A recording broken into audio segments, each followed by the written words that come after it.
100,000 years ago, an alien videotaped his attempt to educate a caveman. The Prometheus and Bob tapes.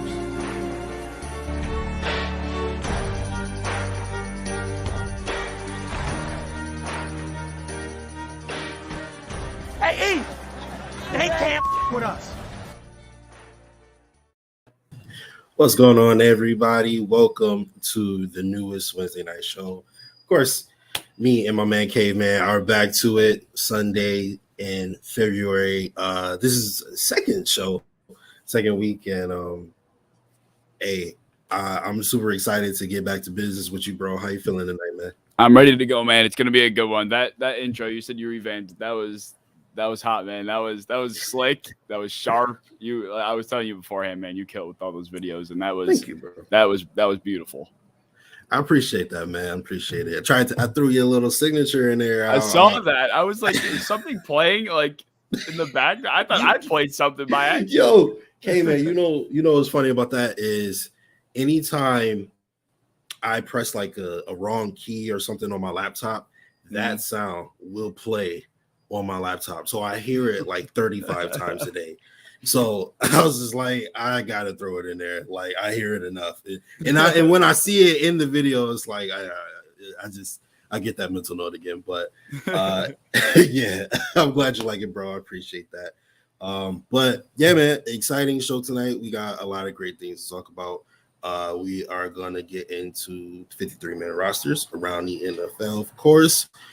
Some cuts that maybe we didn't like. We also going to talk a little bit about some of the teams around the NFL, how they look, and yeah, I'm really excited for this. So, where you want to start off with it, K-Man? I think we should probably start off with, if we're going to kick it off with some recent news, just touch on the situation that happened with the Bills, over the last week or so, which, like you and I were saying prior to the show, it felt like, this happened weeks ago now at this point because we've all moved past it, but the whole Matt Araiza situation, how horrifying it all was, and when the news broke and the accusations and the whole 9 yards, really horrible. There's really no good thing about any of it, and I did just want to touch on and say, I'm glad that we were able to, although we might not have handled it the best in the first place, we really realized our mistakes. We went and adjusted, and I think the Buffalo Bills handled it relatively well after the fact. So I think they deserve credit. But, if any of these, which I haven't been following it, obviously, since he's been cut, but if any of these things that Matt Araiza did were remotely true, he deserves a very long time in a very not so good place, to put it nicely. Yeah, agree. I honestly, I was one of the people calling for Matt Araiza to be cut.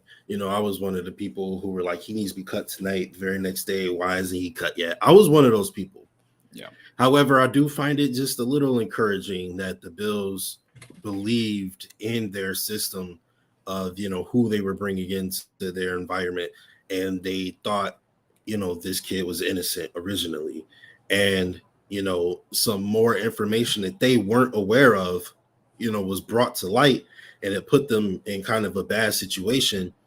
And they were able to have the wherewithal to say, all right, football is football.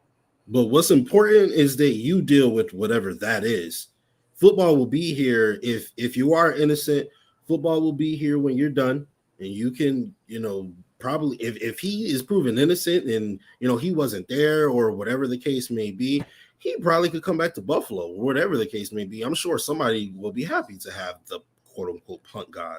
But if that isn't the case, and it is the way most of us probably think it is, that, he's probably guilty in some way, shape, or form, whether it is just having, relations with a minor, you still need to face those repercussions. And I don't think football should be even on the horizon, for you at that point. So, good, good call, touch on it a little bit, but Matt Araiza was cut earlier this week, and the Bills really had their pick of the litter with punters, and they just signed Sean Martin, the punter from Denver, I believe. Yep. What you think of that? Yeah, I mean, like you said, we kind of had a pretty nice pool of punters to choose from, and we all thought it was going to be Brett Kern. It turned out that he wanted to stay in Tennessee. I think it had something to do with his family, which I more than respect. Did you hear what his dad said? I didn't see. I saw the tweet, but I don't remember exactly what it said. He said that he likes the life he's built in Tennessee. But he also said that kickers often face traumas after they have time in Buffalo. Like, look at Scott Norwood. If you go kick in Buffalo, it's not going to be a good time. It's like, well, that kind of tells me a lot about who you are as a person. Like, you clearly don't have the confidence in yourself to be good at the job if that's what you're concerned about. When there are people. That's what his dad said. Yeah. What the? Brian Moorman was an all-pro kicking here in Buffalo. So, like, if you're good, you're good. If you're not, you're not. I didn't see any of that. All I saw was the bit about his family and the life he built and everything like that. I didn't see any of that. That's just so unnecessary to throw in there. Like, I mean, if you don't want to leave Tennessee for one reason or another, if you don't want to sign Buffalo for whatever reason, fine. But you don't have to. I don't know. He said kickers leave Buffalo and have to go to therapy. Like, what? That's the dumbest. That's the dumbest thing I've ever heard. But like Jason said, all that matters now is that we have signed Sam Martin. Thankfully, we figured that out because I think the last piece to kind of closing out that chapter, that short but what felt like a very long chapter of Buffalo Bills history, was solidifying the punter position, and we have done so. But what a very bizarre thing to spout out of your mouth. Hey, you just ain't. If you either got it or you don't, and you clearly ain't got it. Yeah, apparently so. And it's like his parents speaking for whatever. He's a grown whatever. That's really bizarre. Right. Kim, I didn't even see your comment. Kim, what's going on? Kim, I'm happy to see you down in the comments as always, Kim. We're gonna have a good night. So yeah, we wanted to touch on that to begin with, and I think the next thing we wanted to get into as far as recent news goes is, of course, what happened this past Tuesday. The 53-man deadline just happened on 4 p.m. This past Tuesday, yesterday, and I don't think things shook out exactly how most people were projecting, and even most of the what I would consider smarter minds in this community. When I was making my projection, I was basing it off of a lot of different opinions of guys like Joe Marino, Bruce Exclusive. I was going off of a lot of their opinions, and I'm not saying they were wrong or anything, but my point is I think the Bills caught a lot of people by surprise with some of the moves they made. Yeah, absolutely. When you go to think about guys like O.J. Howard getting cut, and then you keeping a guy like Quentin Morris. You think about Marquez Stevenson making the cut over Isaiah Hodgins, and was it? No, it wasn't Jake Kumaro. Who was the other wide receiver who got put on the practice squad? I'm blanking. Put on the practice squad? Tanner Gentry, I know, got put on there. Yeah. But I think there was another surprise one who we thought. I know Raheem Blackshear ended up on the practice squad. And they ended up keeping actually they kept Zach Moss and put Duke Johnson on the practice squad as well. So there were a couple shockers to me. But actually, never mind. Before I get into that, what were your thoughts on just how it happened, how everything happened? You got a guy like Nick McLeod actually didn't go past claim. He got claimed on waivers, and now he won't be able to come back to Buffalo, unless we're able to go scoop him somehow, whatever the case may be. But, a guy like that who's kind of been in our system for, a little while now, and he isn't coming back. And, a couple of the surprise people that made it for you. Yeah, I mean, it's like you said, I mean, a lot of different interesting decisions. I was happy that Balin Spector made it. That was a huge win in my book. I really liked Balin Spector, the way he performed in preseason. He was tremendous. I think he led the Bills in tackles in both of the first 2 weeks. Not sure how much he played in the Carolina game, but in the Denver game, in the Colts game, he led the team in tackles. He made a few big tackles in special teams, and obviously that was going to be his big route to the team, and he seemed to really capitalize on that opportunity. So I was glad to see Balin make it. But on the other hand as well, I'm still not happy. Of course, I trust the process, but we can all disagree with different things. I just don't understand the infatuation, not with Quentin Morris, but with Tommy Sweeney. I'm really I'm getting sick of Tommy Sweeney. It's almost like the Dawson Knox effect all over again. But I don't think Tommy Sweeney has anywhere near as much physical ability or athleticism or upside as Dawson Knox once did, or does, I should say. And I was hating on Dawson Knox hard. And, obviously I had to eat my words after 2021, but I just don't think we're going to see that from Tommy Sweeney. I don't know what they see that's so valuable in Tommy Sweeney. Obviously they see him in practice. They see him around the locker room. There's something he possesses that makes him a rock on this team. I just don't quite see it. And I was upset when we cut Jacob Hollister for him last year. Now I'm upset that we cut OJ Howard for him this year. I don't know. I just think backup tight end, the tight end depth right now is really the only area of concern to me for this roster. And cutting one of the guys I thought could have made it an older veteran-like room that could have brought a different presence to the offense, even though it might not have been humongously impactful. I just didn't like the decision. I think your mic's unplugged or muted. Oh, my bad. Yeah. But the only thing about that is you don't take into account that Tommy Sweeney has Sean McDermott and Brandon Beane kissing in the manila envelope that he hasn't told anyone about. Because he definitely has some dirty laundry on them in some way, shape, or form. Because I'm sitting here going through what you're saying about Jacob Hollister. That was a shocker. When Jacob Hollister got cut, and I'm still going back over it, and I'm like, I would still rather have Jacob Hollister over Tommy Sweeney. So I don't know what Tommy Sweeney has shown or what he brings to the organization or the community or the locker room, whatever. I don't know what it is, but they seem to really, really believe in this kid. And to me, he was like Dawson Knox light when Dawson Knox was like a second-year pro. When Dawson Knox wasn't very good, he was a Dawson Knox light. So now that Dawson Knox is very good, he kind of is like a poor man's Dawson Knox. But a poor man's Dawson Knox just isn't that good, So I don't know why he's still there. That's a great point.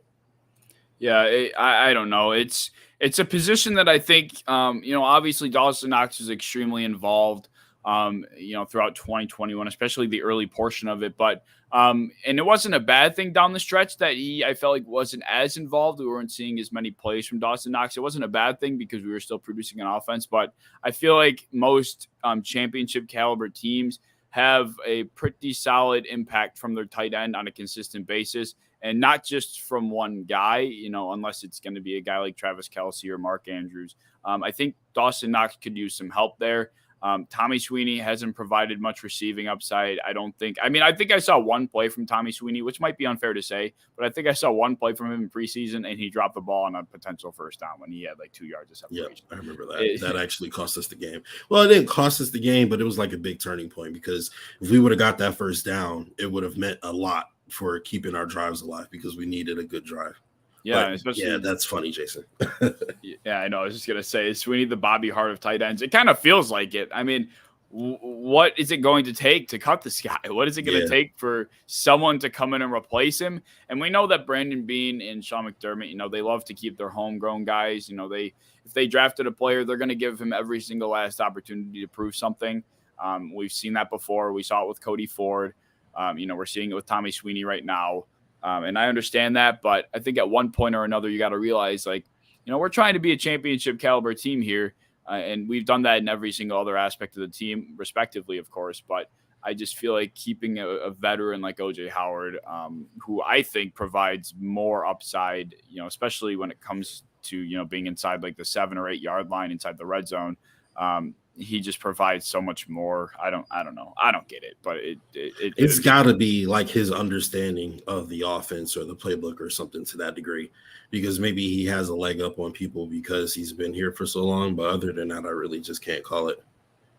Yeah, and OJ Howard got cut, and he instantly got claimed by the Bengals, who were just playing in the Super Bowl. They obviously seen something in him. That kind of makes that feel a little wicked. I didn't know that. Yeah, he just got picked up by the Bengals. And I know that, you know, he didn't really flash in preseason the way we would have liked to hope. He didn't do very much with Tom Brady, you know, as much as they like to hope in Tampa Bay. Obviously, there's something going on with him. He doesn't have the same pep in his step. But I don't know. Just the potential, I guess, is just so much better. And the veteran aspect of OJ Howard, it's just something that I just would prefer to have. And, you know, that's about it. But yeah, he did get claimed by Cincinnati. Yeah. Wow. There was a topic that I kind of wanted to talk about a little bit, right? Mm-hmm. And that was the San Francisco 49ers restructuring the contract of Jimmy Garoppolo, right? So the reason why this is so interesting to me is because, I mean, 49ers have one of the best rosters in the NFL. You know, they're one of the best head coaches in the NFL. And they clearly have what it takes to be championship caliber, as they have been to a Super Bowl. And last year they were a what is his name? Jarquiskus or something? Jaquiski Tart. He literally just dropped the punt that fell into his arms. And, you know, if he catches that, they are going to the Super Bowl and will probably beat the Bengals, if we're being completely honest. So, you know, they're a dropped interception away from potentially being Super Bowl champions. And all this with Jimmy Garoppolo. Now they're ready to move past Jimmy Garoppolo and have Trey Lance come in. However, they want to, you know, keep Jimmy Garoppolo on the side. I was kind of like, you know, you're married and you've been married for so long, and, you know, you've had your highest of highs with your wife, and you know, you've had the lowest of lows or whatever. And, you know, you're telling her, listen, we got to get a divorce. You separate, right? And then you go get a new hot thing, and then you also want to keep your wife on the side. Yeah. Like, what's happening here? What, like, so what do you think it's just because, like, they don't trust enough in Trey Lance in order to move on there? I don't know. When I saw the reconstructure of Jimmy Garoppolo's contract, I could see, you know, a lot of people were making different assumptions as to why. I just drew to the fact that I don't think there really was much of a market for Jimmy G. I know that report came out a little bit. That contract. Yeah, I mean, nobody really wants to take on the contract. There also could have been situations where they were being offered, you know, maybe 6th, 7th round picks. Who knows what they were getting? And they did not want to get lowballed. Who knows what happened behind closed doors to make a deal not actually happen? But there was a statement that Kyle Shanahan made about a month and a half, maybe 2 months ago now. And he's like, this is Trey's team. This is Trey Lance's offense. This is his team. And he put all his confidence into Trey Lance at that time. I don't know what could have happened between then and now, when he hasn't even played a real week 1 NFL game, or a regular season game, I should say, to make his mind change. I mean, I think he'd have to be playing so catastrophically bad for something like that to actually be impacting Trey Lance right now, and for them to feel like they need to keep Jimmy G. I think it's just a matter of not being able to move him anywhere. And I also think they couldn't. I feel like I read somewhere where if they cut him, he would have ended up going to Seattle, and they didn't want to go. They didn't want to send him to a divisional rival. So I think that was something that had to do with it. I don't know how true that is, but I just think it had more to do with not being able to find anywhere for him to go. He's done a lot for that franchise, and they didn't want to, like, you know, screw him over, but they also didn't want to give him away. I don't know. I don't think it has anything to do with Trey Lance. I guess my point. What about Jimmy, from a Jimmy Garoppolo's perspective? Why do you think he stayed in San Francisco? I think for one, I'm pretty sure they gave him more guaranteed money. He's like the most expensive backup in the NFL now, which I think he probably enjoys.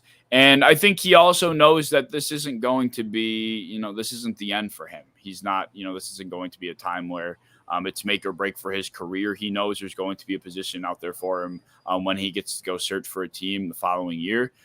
So I think he's probably content with staying with the team, earning a little bit of, extra money, not having to potentially get hurt, not having the burden of carrying another championship team to to the Super Bowl as much as he probably would like to have that opportunity. There's positives to it as well. And I think Jimmy Garoppolo understands that, like I said, this isn't his last chance. He can make some extra money while he, sits with the franchise that's given him the opportunity he had in the first place, and then he can go on his next adventure.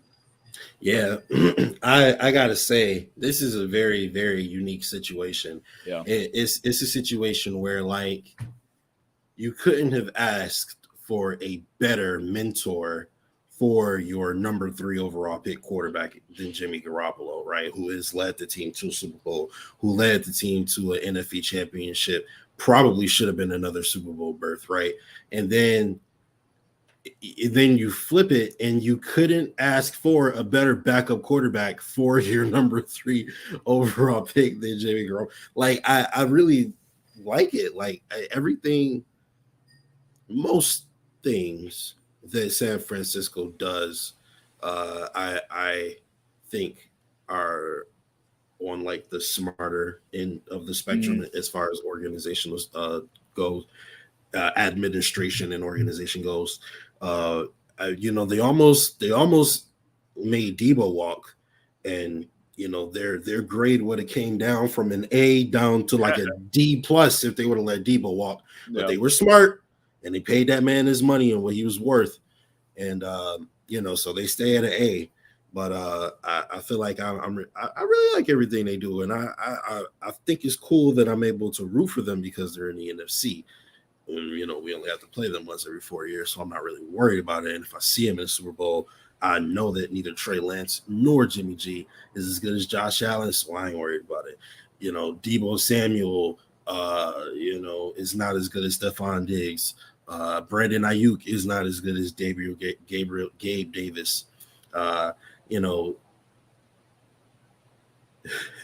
was gonna say the running back is not as good as Raheem Blackshear, but I actually like Devin Singletary, so I'm not gonna make that joke. But that does it's pretty cool to be able to root for those guys. I like Kyle Shanahan and what he brings to the NFL in general. So I just wanted to touch on the 49ers and their contract situation there at the quarterback position. But another topic I wanted to talk about is potential trades before week 1, right? So we could go into Bill stuff or around the NFL, people who you think might end up leaving before week 1. Teams may need certain things, et cetera, et cetera. So do you have any that you think are favorable for it to happen?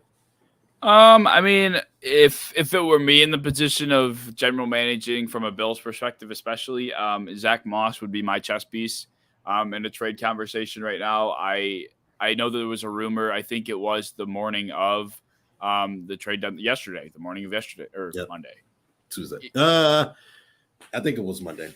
Yeah, Monday or Tuesday, there was a rumor that came out that said Zach Moss is still in talks to be traded.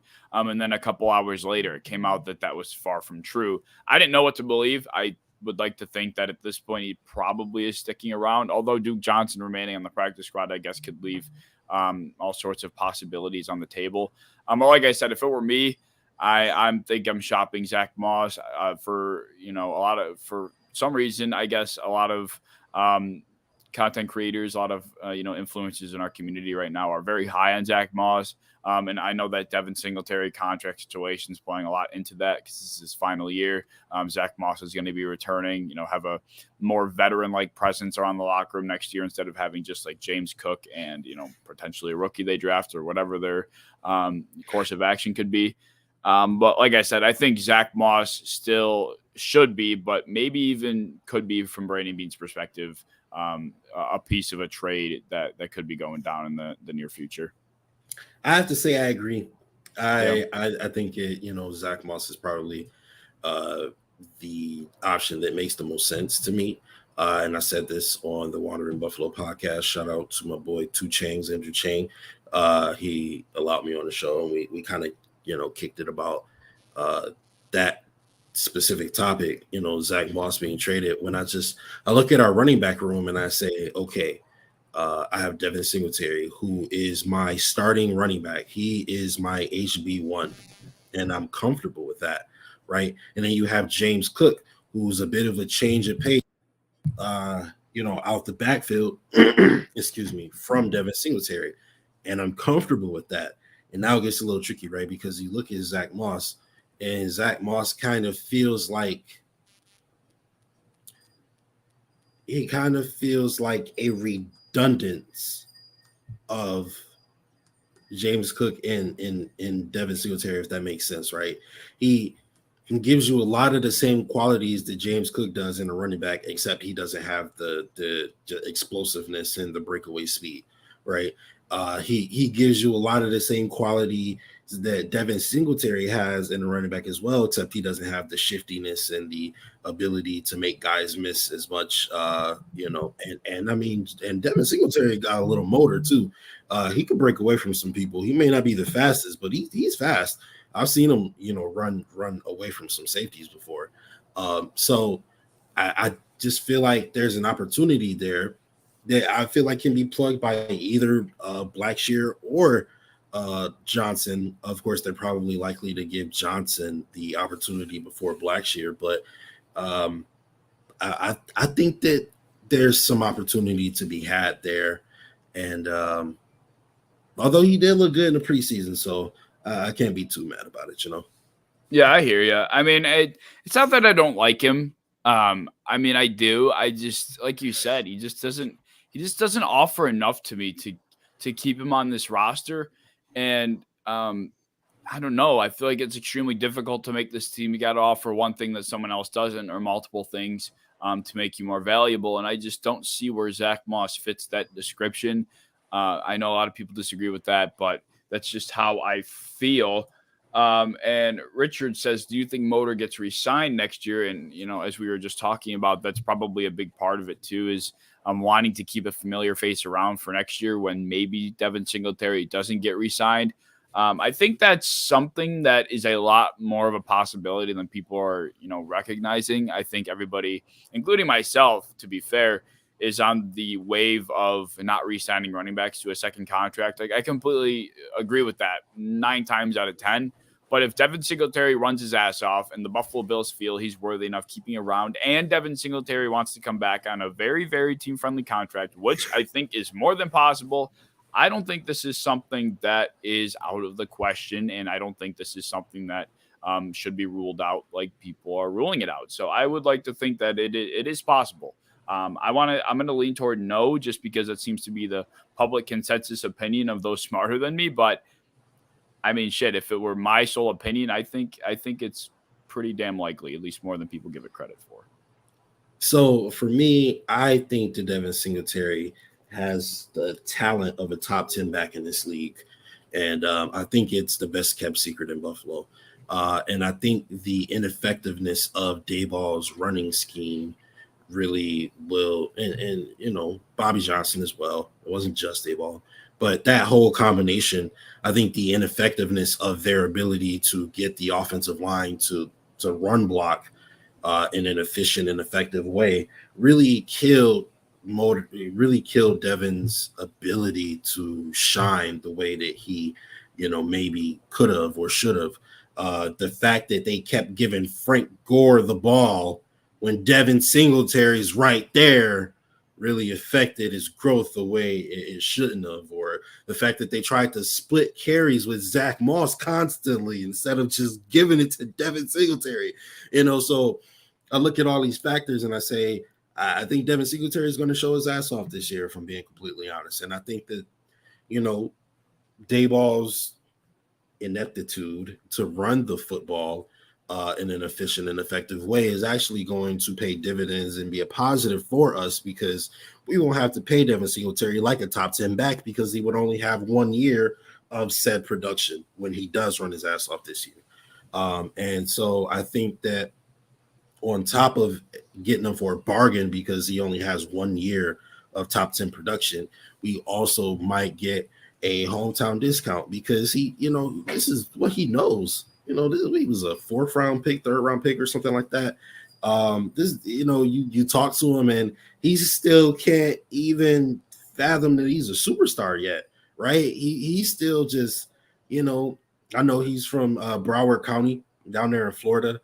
and he's still just coming to grips with the fact that he's an NFL player. Like, Yeah. when you look at his Instagram and stuff. So I think that he's humble, and I don't think he's gonna be superstar and ask for crazy amounts of money. Just like Lamar Jackson. But I think Lamar Jackson is humble, but to a degree, because he's like, all right, don't worry about it. I'll prove to you guys that I'm worth the money, but you're gonna give me my money. Like he's like, you don't have to pay me ahead of time like you paid Josh Allen ahead of time, and all these great quarterbacks who I have, equal or who I've accomplished, some of the same things as. You pay those guys ahead of time, but you don't want to pay me ahead of time. It's fine. I will play on no contract, and I will show you that I am him, and then you won't have no choice but to pay me, or I'm leaving, right? And I think Devin Singletary kind of might have that same, type of attitude, just because, I think they're cut from that same cloth where I think he is going to recognize what his value is mixed with, all right, they've always treated me well in Buffalo. And I think that it's a very good possibility. So, of course, I am a Devin Singletary fan, Richard. So this is me being hopeful, but I do think that they find a way to make it happen, similar to the way they found a way to make it happen with Jordan Poyer the first time, with Matt Milano. Some of these guys who maybe you didn't think might still be around, after their first or second contract, and they were able to make it happen. So I think they keep the band together, especially if we win a Super Bowl. I don't think he's going to want to go nowhere else.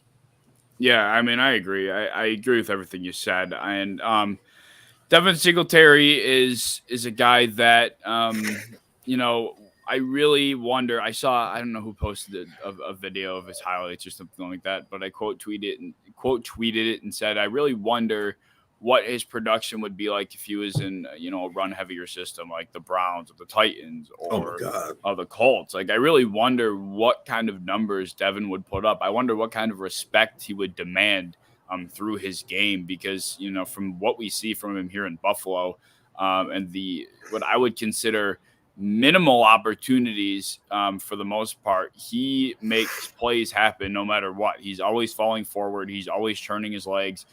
He's more often than not making the first guy miss.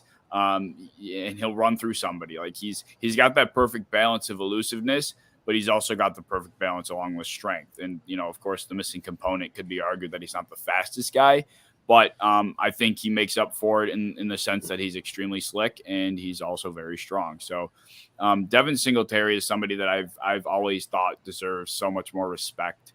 And I think he serves such a good role here. And I do really hope he gets re-signed, and I think he deserves to be. That's a great point. And honestly, it kind of makes the argument against Devin Singletary almost nonsensical, right? If I think the majority of Bills fans would say that Daboll wasn't very good at run scheming, like run play, also when it's appropriate to run which, plays, he also wasn't very good at that. The offensive line last year wasn't very good at run blocking, right? We all, mostly would also agree with that. And then you'd also agree that Devin Singletary probably should have gotten the majority of the carries last year at the start of the season when they were trying to do the whole Zach Moss thing, right? Yeah. So if you take those three things, and most of us can agree to that, and then you also see a 5-yard per carry average, how do you come away with that and say that Devin Singletary is not good? Like, what are you talking about? Like, he has all that against him, and he still comes away with 5.2 yards a carry. Like, it doesn't make sense to me, and I can't wait for him to show, why he is, one of the best backs in the league. Yeah, I agree. And Spin makes a good point, not only here that I've been having on stream, but he says people's problem with Singletary is the speed. Excuse me, good Lord. People just want that big breakaway speed for a big play. People just don't know how to look past it. Yeah, I mean, I also agree. That is the big thing. And, nowadays, I really don't even know how many running backs really have that. I mean, they have obviously solid big play speed, but how many carries go for 80-plus yard touchdowns? I mean, you're going to get that from your Derrick Henry and your Jonathan Taylor, Taylor. Nick Chubb, but yeah, Dalvin other than Cook that, and Alvin Kamara, and I think that's it. I don't even know if I put Alvin Kamara in that conversation. Like, I don't think he's really. I think Alvin Kamara is more so of a contact balance, slippery, hard to tackle kind of guy, but he's not gonna outrun a safety down the sideline. I don't think, for the most part.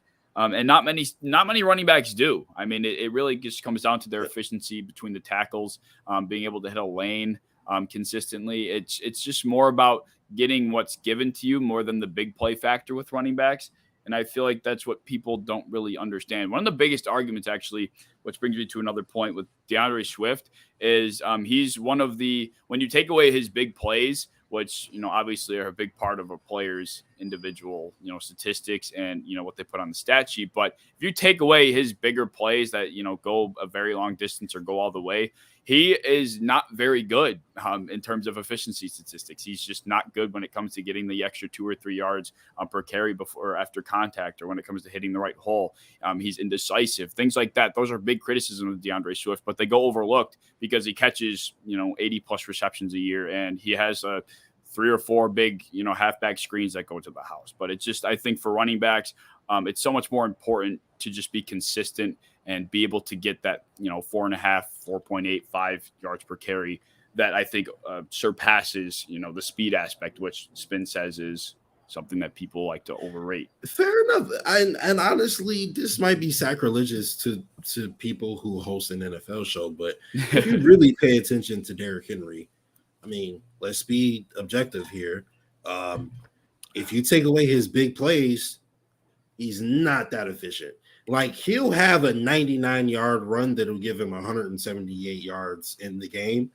But, he got those other, 70, 77, 79 yards on like 30 carries or something crazy like that. You know what I mean? Same, remember when he was in Buffalo, he had those 2 big runs and it got him to like 150 yards rushing or something like that. But other than that, he was really not really doing anything. Like, he wasn't a factor. So you are absolutely right. That's a very good point. And you look at a guy like Devin Singletary, who doesn't have any, I mean, he does sometimes, but he rarely has those big, huge breakaway 80, 70, even 50-yard runs, and he still comes away with 5 yards of carry. That tells you a lot about just what he can do on a play-to-play basis. Yeah, and I mean, also being a Devin Singletary supporter, I really, if I even took that bias aside, I can't even remember plays where I'm like, what the hell is he doing? Like, why did he do that? Or why didn't he hit that hole? Or why did he go? Like, I never have those moments with Devin Singletary. He just does his job, and he does it consistently well. And that's that. And I think for a guy like Devin Singletary in an offense like the Buffalo Bills, that's all we can ask for. And that's why I respect the guy as much as I do. And people, that's just something that it just goes so overlooked. 100%. I agree. Absolutely. All right. So I want to get into one of my questions, for you. Okay. I see you did put your questions in here. Dope. Uh-huh. All right. So, my questions for you are going to be similar to 2 questions I have. My first question is turnaround team this year, right? What is a bad team that you think is going to be good this year? A bad team that I think is, I keep burping, is going to be good this year. Who was really bad last year? The Jets were bad. I don't think I don't know. I think I think the Jets would be a popular answer to this question, but I'm going to steer away from the Jets. Jaguars Lions. Have a chance. Lions would be a good answer for this. I think, the Lions, though, would be a pretty solid answer. Panthers, maybe the Falcons. I think I'm going to go with the... Oh boy, that's a tough one. I guess I'll go. Actually, I'll take the scapegoat route. I'm going to take the Dolphins. They did finish 9-8, but it was on the back of a ridiculous 7-game win streak against some of the worst teams in the NFL last year. And so, to be honest with you, I think most people saw through that streak that they had, and they realized they were straight up just not a good football team. So I'm going to say the Dolphins. They will be a tough team to beat. They added a lot of weapons that I think are going to be beneficial to Tua.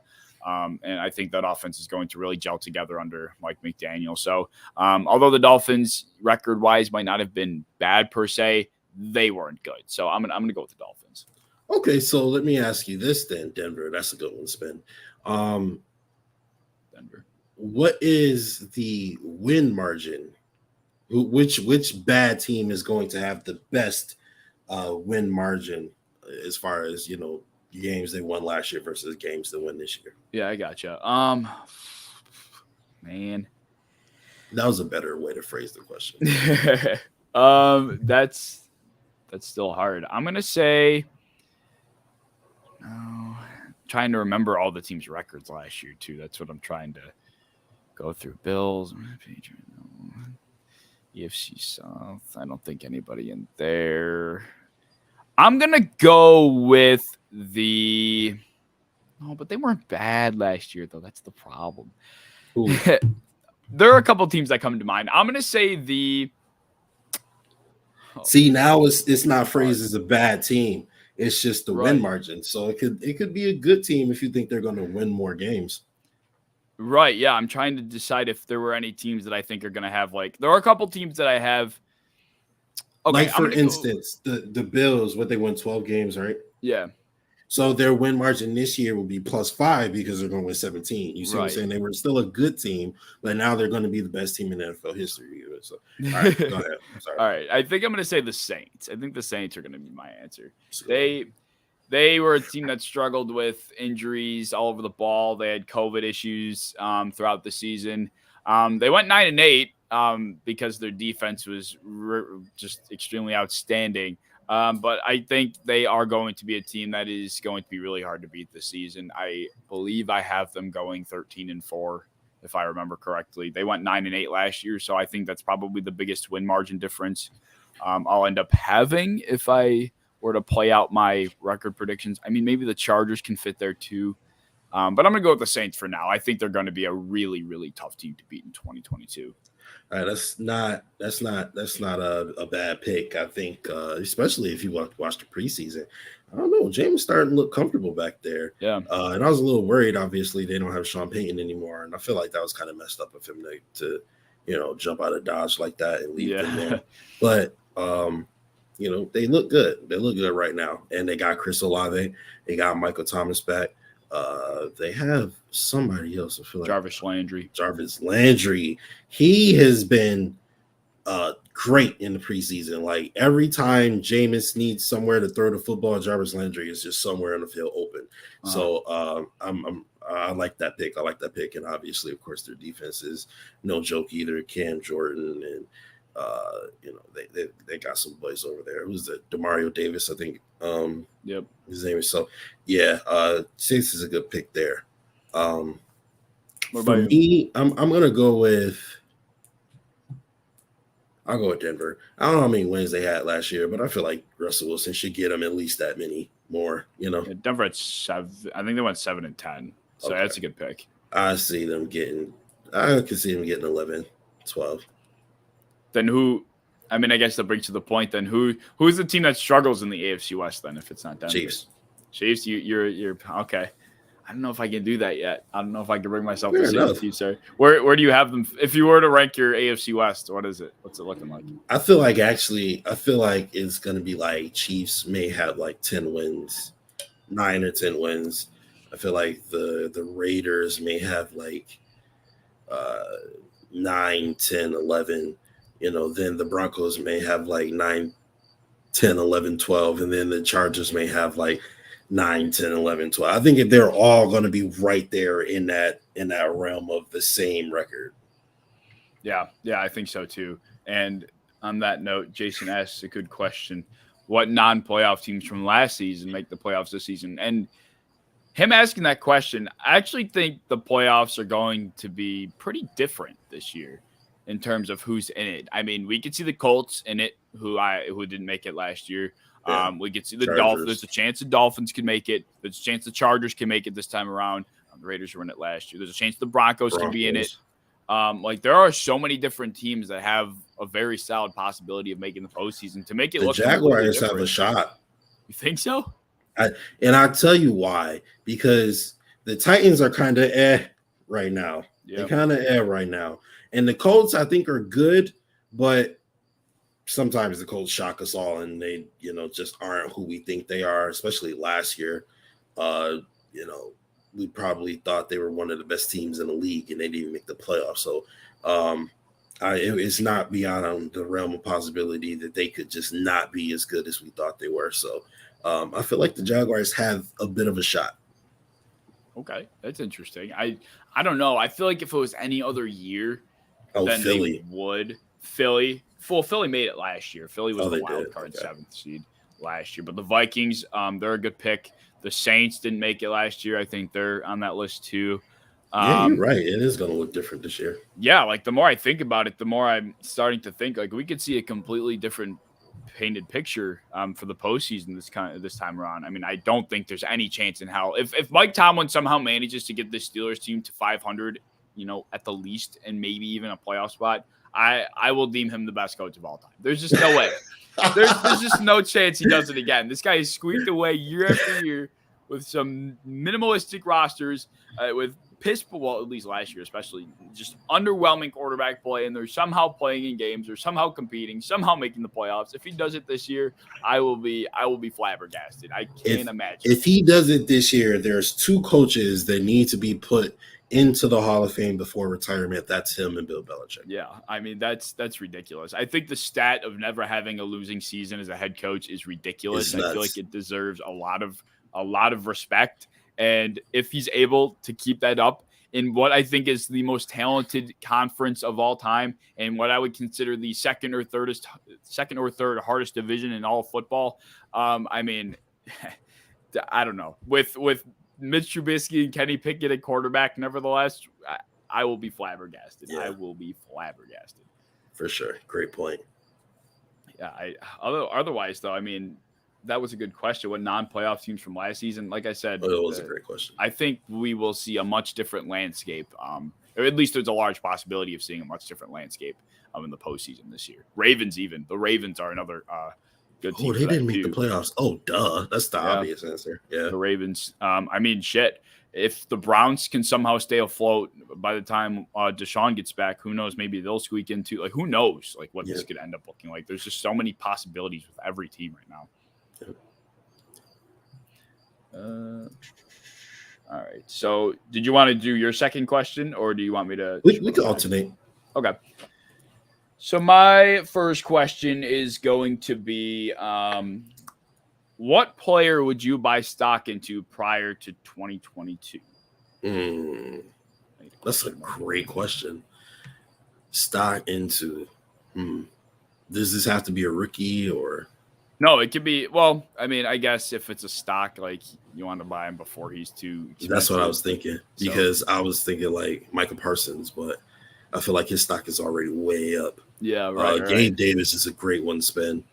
Although his stock is kind of trending right now. You know what I mean? It's one of those things where like a lot of people are placing that bet. I'm going to go with. Dang, that's a good one. Do you have an answer? I don't know. It is a really tough answer. I feel like I would say. I got one. Okay. Christian Benford. Benford, there you go. I mean, hell, is it still your Twitter? Hell yeah! What? I called that. Perfect. I told y'all Christian Benford was gonna be the truth, and it came to hell yeah. I'm gloating about that until his first Pro Bowl, and then after he get his Pro Bowl, then it's not even cool to be right anymore. It's kind of like being somebody who was like, I knew we should have drafted Josh Allen. Now it's like we all love him now. Nobody cares, So once he gets his first Pro Bowl, then I'll stop gloating about being right on Christian Benford. But Tim Settle is a good one as well, Mikey, and Isaiah McKenzie is a great one as well. Ed Oliver, I feel like his stock is already up. Yeah, I think Ed Oliver silently, which I guess kind of defeats the point, but I think he does silently get a lot of respect around the league. Yeah. Like, I would say most analysts, if you're looking at the defensive side of the ball for the Buffalo Bills, they're going to give Ed Oliver that credit. If they're evaluating defensive tackles, I think Ed Oliver does get a fair amount of credit. But I guess it all depends how you look at it from a perspective, what perspective you look at it from for this question. Like, is it the stock of the player based on like public perception, or is it the stock of a player based on their statistics, or is it the stock of the player? Yeah, right. Like, it all depends how you were to do it. But I mean, real stocks, at least as far as I know, it's not public perception, but it's controlled by people. So really, I think that's how, I don't know how none of that it's shit works. public perception to a degree. Yeah. It's based on how many people are buying your stock.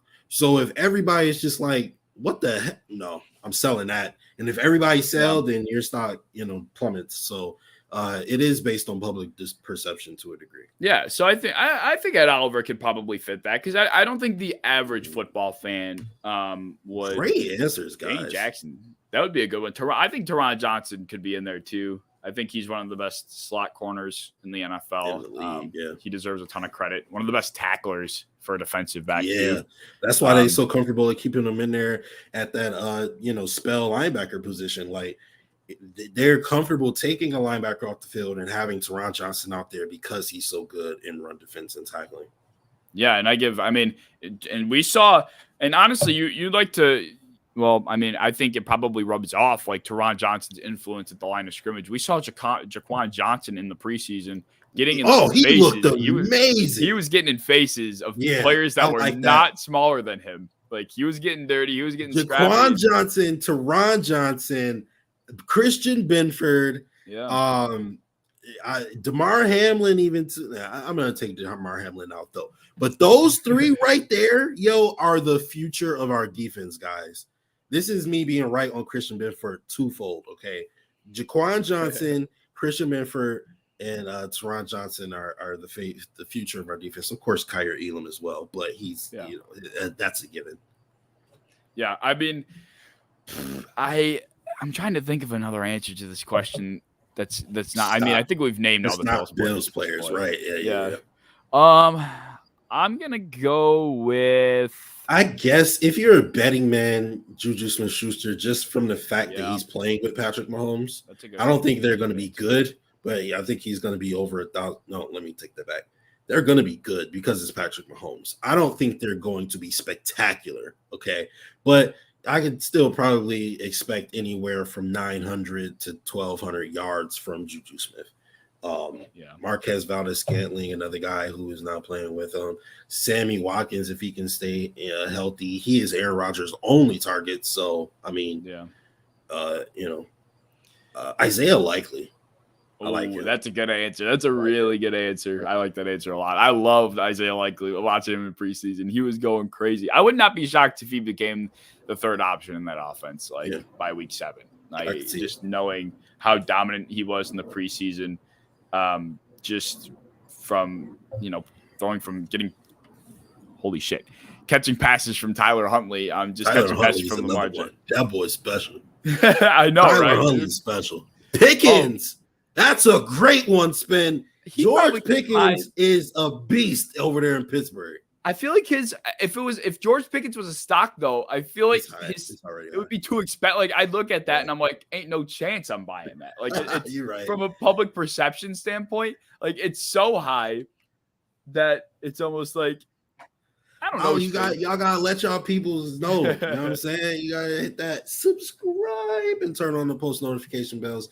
I don't know what they do, but I hear all the YouTubers say it. So do it for us. You know what I'm saying? But I'm sorry, I didn't mean to cut you off, K-Man. No, you're good. Man, I had another player in mind. Oh, who is it? Oh, Daxton Hill for Cincinnati. Ooh. Daxton Hill has been he had one hell of a preseason. I wanted the Bills to draft him. Yeah, he's doing solid in the back end. He's with Jesse Bates. He's going to be learning from a very experienced secondary over in Cincinnati, and I think Daxton Hill is going to be one of the better secondary safeties, I should say, in the NFL in the next 4 to 5 years. So I think Daxton Hill could be a silent choice for this one. There's a lot of guys that could fit this description. Yeah, for sure. I'm gonna say Marcus Mariota.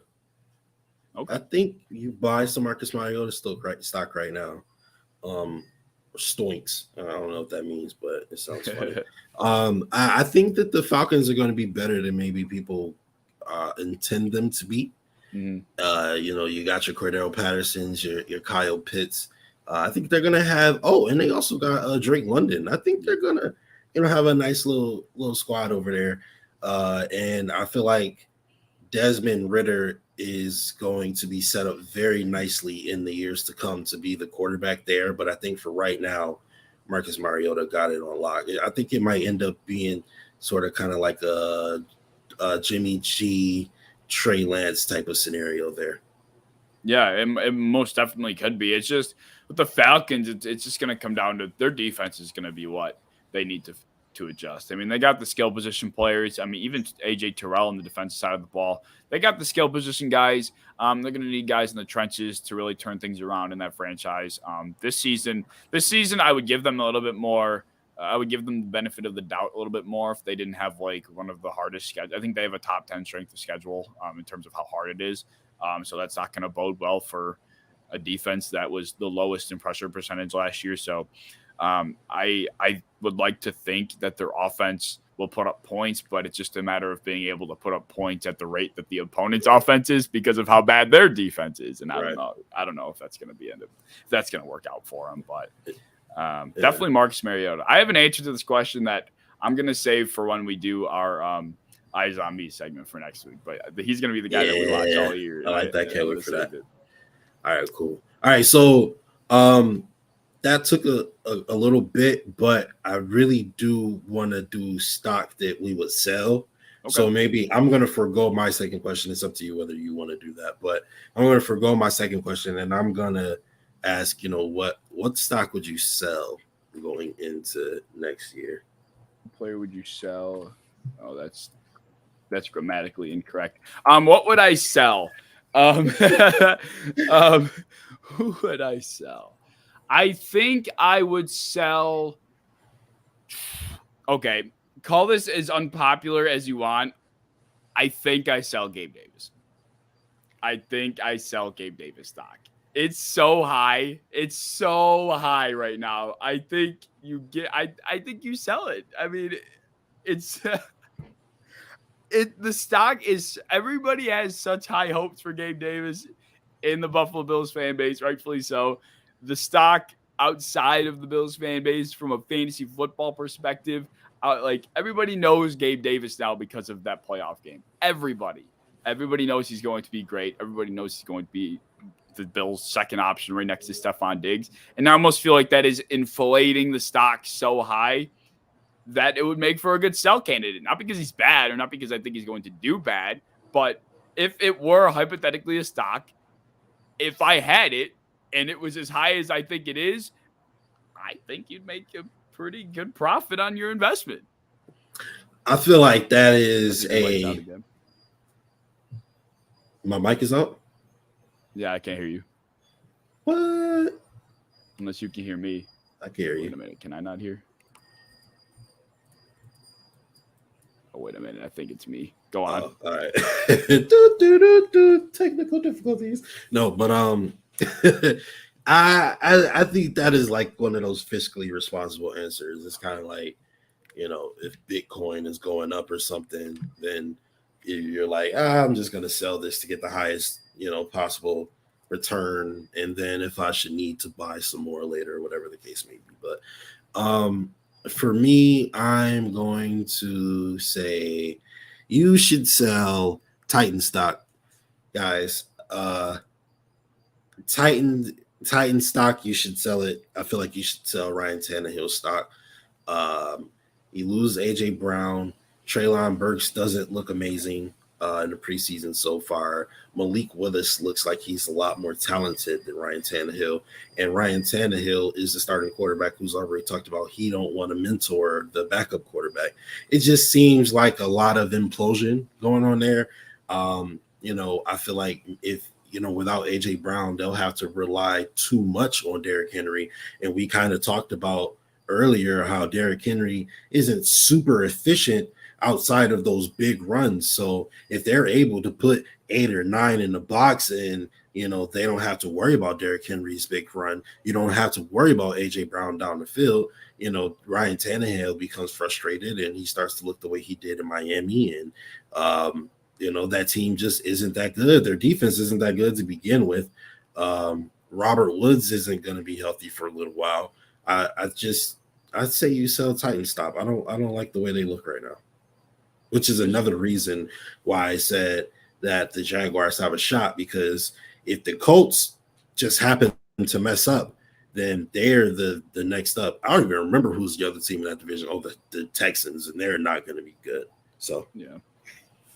So did you choose? I missed like half that because I don't know what happened. Titans, because Ryan Tannehill's scared. They don't have A.J. Brown. Derrick Henry's going to not get exposed, but he's not going to be able to break off the same way he typically would be able to. Okay. Yeah, I mean, if a team stock that I would sell, I think I would sell stock on.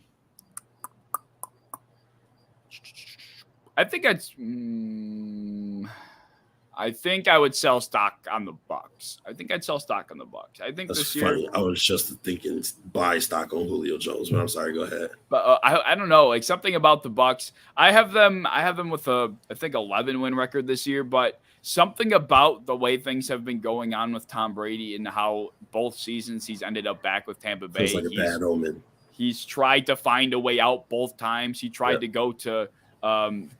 Apparently, he tried to end up in Las Vegas before he got to Tampa Bay in the first place, which fell through. We all heard about that. It was Derek Carr? Yes, they were talking about the MFer? Oh, yes. They were trying to out Derek Carr. And then the following year, which we found out earlier this offseason, was he was trying to get to Miami with Sean Payton. That fell through. So he doesn't want to be in Tampa Bay at all. I don't know why or what it is, but he clearly doesn't want to be there. He took an 11-day break, which probably was just a vacation, and people are, reading into it too much. But still, there's this weird aroma with Tampa Bay, and I think everybody's expecting them to be that same dominant force that we've seen them as the last 2 years. I just don't think that's going to be exactly how it is, despite them having a relatively solid record, only because they're in the NFC. No, fair enough. I see what you're saying. It kind of feels like the wheels are getting a little squeaky over there. They're wobbling a little bit. He wanted to go to Las Vegas, then he wanted to go to Miami and all this other stuff. He already brought them Super Bowl. He's like, I don't want to go win somebody else's Super Bowl now. So I don't know. But I don't know why he want to come back to the AFC. It's stacked over here. You better off staying over there and just eating. And I mean, who else gonna beat you over there in the NFC if y'all team is at full potential? The Packers, who don't have a wide receiver now, the Rams, and that's it. So I don't know what's up with them, but I definitely see where you're coming from. I think just by the sheer fact that the NFC is so whack right now, they'll probably still be one of the better teams, but I don't think they'll be a juggernaut the way they were in years past. So I'm with you there. The Patriots is a great one spin because I don't know, man. They're doing zone run this year for some reason, even though they had one of the best power run games in the NFL. Mac Jones isn't a runner. You've seen the way Mac Jones is playing in the preseason. Speaking of the way Mac Jones is playing in the preseason, Justice's Play of the Week is sponsored by your ad here. So if you guys want to pay us to talk about you, this is where we will talk about you. But Justice's Play of the Week is courtesy of none other than Mac Jones. Raiders. Sean Bauer was the guy there with the tackle for Vegas. Play action. Jones buying some time, looking downfield, and it's intercepted. Picked off by Luke Masterson, the rookie, still on his feet, down inside the 35. And a return of 30 yards and another Raider takeaway for the D. All right. 1 second. I just need y'all to. Raiders. Sean Bauer was the guy there with the tackle for Vegas. Play action. Jones buying some time, looking downfield, and it's intercepted. Picked off. There were 6 Raiders in the frame when the defender caught the football. There was one Patriot in the frame, and I thought that was the funniest photo in the world on that night when that happened. Great answer there. Spin, definitely sell Patriots. Also sell the NFL players 100 list. That is the most garbage list. Oh my God, that shit was horrible. Terrible. The players have no idea what's going on. I know they actually don't. That's the wild thing. Like, bro, y'all do that. Like, I'm not gonna make like a head joke, but y'all do this week in and week out. Y'all should know who the better players are. And I heard that this list was made before the postseason, which is stupid because the best players play their best in the postseason. So you should definitely have that after the postseason. But yeah, that's very stupid. Definitely sell that. What about I'm gonna ask you some people now before we end this show here. I want to ask you some entities or people, and you let me know if you buy or sell. All right. Baker Mayfield. I would buy for a very cheap price. Right, buy for a very cheap price. Buying Baker Mayfield. Lamar Jackson. I'm buying. I don't think his price would be too high. I think I'd buy on Lamar, and I'm big on the Ravens this year, so I'm buying Lamar. That's interesting. His price definitely would not be high, which is weird because he's an MVP quarterback. Yeah. I'm gonna say Joe Burrow. Sell. I don't even know why I thought about that. I would sell Joe Burrow so fast. We're both on the same page in the fact that I don't even know if they make the postseason. I don't think Joe Burrow is as good as people make him out to be. Cool guy, really nice dude. Very, I don't know, he's got some swagger to him. I like the guy. I just don't think he's all that he's made out to be. So sell. Yeah, I'm right there with you. All right. The Cleveland Browns. Cleveland Browns. I think I would, from a morals standpoint, I would shoot them to the sun. But I guess if it comes down to like a stock, if I had to make a choice, I think I would imagine their stock wouldn't be high. So especially with Watson not playing 11 games. So I think I'd buy for a cheap price. I think they break expectations a little bit. Okay. All right. Fair enough. You answered my question just there. All right. Let me ask you some tougher ones now. Patrick Mahomes. Okay. This is tough. So if Pat Mahomes' stock was a graph, if this was like 17 when he was drafted, it's like this, and then 2018 it shoots up. Yep. And then it goes up again. Yep. And then after the season, after the Bengals loss, it kind of starts to trend down. Yep. And this is probably about where it is. And I think people are projecting it to keep falling without Tyreek. I think Patrick Mahomes, I guess it depends what the hypothetical price tag would be. But I think I would buy for the simple fact that this is going to be the lowest that he's been since his rookie year. See, I think, right. So I think a lot of people do think that. If I were, a betting man, if I was into the stock market and I saw people assuming that this is going to be Patrick Mahomes low, I would take advantage of this in the sense that I think this year Patrick Mahomes takes advantage of the fact that Tyreek Hill isn't there to only bolster his standing in the league. Like, he doesn't need Tyreek Hill. He can throw the ball to whoever he needs to. He can play and get the ball to any receiver like Aaron Rodgers has always done throughout his entire career. Like, this is going to be a season where I think Patrick Mahomes really solidifies himself. And if I were to buy stock, I don't know what just happened. Can you still hear me? Yep. Okay. If I were to buy stock in Patrick Mahomes, I think this would be a good time to do so. It makes sense, from that perspective. All right. Now I'm going to ask you some players who are switching teams, and then, we could go ahead and get into something else or wrap up or whatever you want to do. Right. All right. Guy going from the Packers and playing with Aaron Rodgers. He's now playing with Derek Carr in Las Vegas. Devontae Adams, you buy or sell? Sorry, I don't know what's happening with my headphones. Can you still hear me? I can hear you. I don't know. I can't hear you. My headphones are bugging out. All right. All right. Well, while we wait for Caveman, ladies and gentlemen, in the comment section, I want to ask you guys, buy or sell, right? 3 guys, buy or sell. Devontae Adams for the Raiders now. Tyreek Hill for the Dolphins now. And A.J. Brown for the Eagles now. So are we buying or we're selling those guys? I think it's interesting. All right, so we got a couple answers in here early. Spin says he is buying Adams.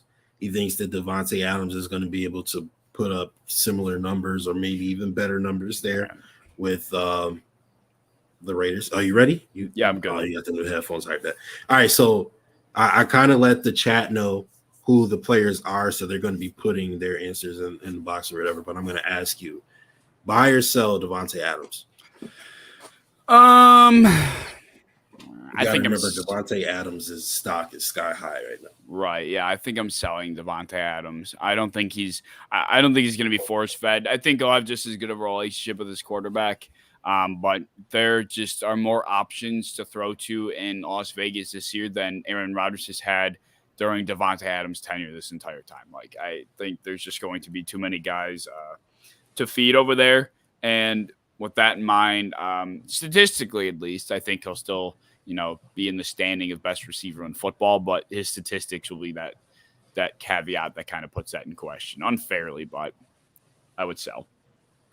Fair enough. All right. Buy or sell Tyreek Hill down in Miami?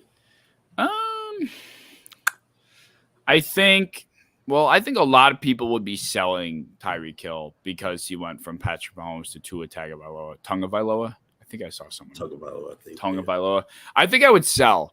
Or I think I might buy. Only because, like I said, I think so many people are down on him right now and they don't think he's going to have as good of a season, which, I honestly do believe. But if it were something I was putting an investment into when it comes to Tyreek Hill, I think there's, an opportunity to be had here and take the chance to buy into some Tyreek Hill while it's falling. Yeah, it's down. It's been down since the trade. Obviously, you're not going to have, one of the best quarterbacks in NFL history throwing to you anymore. And now you go to Tua, who, a lot of people I think is a borderline starter, if a starter at all. So naturally, yes, there. I'm gonna get into that real quick, Mikey. But after we gotta ask him one more. And follow Mikey. If you guys have any you want to know, you want to see Caveman buy or sell, please throw it in the comment section. Appreciate the support, guys. Last but not least, AJ Brown with the Eagles, buy or sell? It's really tough on it. It's like I have answers in my head that I jump to immediately, but I'm trying to do it based on, how everybody else views him. I would say his stock has dropped since being traded to the Eagles only because people aren't sure about Jalen Hurts right now. Right. Yeah, I agree. But I do also feel like he's still got I still think a lot of people believe that he'll be solid this year. Just because of in fantasy football drafts where he's being drafted. So people still believe in him. So with that in mind, I think I would sell AJ Brown. There's a lot of mouths to feed in Philadelphia. Jalen Hurts is going to be running the ball probably just as much as he's going to be passing. And I mean, this is a run-first offense 9 times out of 10 in Philly. And they got Dallas Goedert, Devontae Smith. Obviously AJ Brown's there too. But there's just going to be so many guys that are gonna hoard the ball in their hands. And I think AJ Brown has an inconsistent year, I think is the better word. So I'm gonna sell. All right, I like it. And we got one more from Mikey down there in the comment section. Adam Thielen, buy or sell? I think I'm going to buy Adam Thielen. He's been known to be one of the best red zone threats in the NFL so long that he's healthy throughout his career. The guy is he's got a lethal connection inside the 20 with Kirk Cousins. And I although he's getting up there in age, I have no reason to believe that won't continue. unless he gets hurt again. So I think he's got a low stock because of the injury last year. He's getting overshadowed by Justin Jefferson. I think this would be a good time to buy. I think I'd buy. All right, I like it. And there you have it. That is buy or sell with Caveman. Brought to you by your ad here. So, listen, guys, regular season is starting. If y'all want to get in on this, you heard my man Spence say, you don't know how we don't got 1,000 subscribers yet, because it's clearly a good product. So y'all get in while the getting is hot, guys, and come get you some ad space. But yeah, man, did you have anything else tonight, K-Man, that you wanted to get into or touch on? I don't think so, man. I'm just excited for for the season, and next week is our last show before the season actually begins, and it's gonna be full of excitement, and I'm looking forward to it. So I guess I'll save the rest of what I got for the off season for that show, and then we'll get into the regular season stuff next week. Yes, we are exactly 1 week and roughly 22 hours away from kickoff. So next time you see our faces this week or next week together, we will be 23 hours away from kickoff in the NFL with the Buffalo Bills and the Los Angeles Rams. And it's been hilarious with this thing. Yo, I swear to God, I'm gonna do it one day, and you better be there, Spence. So keep an eye out, because I'm really challenging you. But that'll do it for us, guys. For my brother Caveman, he is on that side. All right. But Caveman, I'm Justice General. And we will see you guys next week. Appreciate all the love and support. You guys know we appreciate every single like, comment, subscription, reshare, repost, retweet, share, comment, notification bells. Notification bells. Right. We appreciate it all. But we will see you guys next week. This is the official network of the original Bills Mafia. We are out. Go Bills.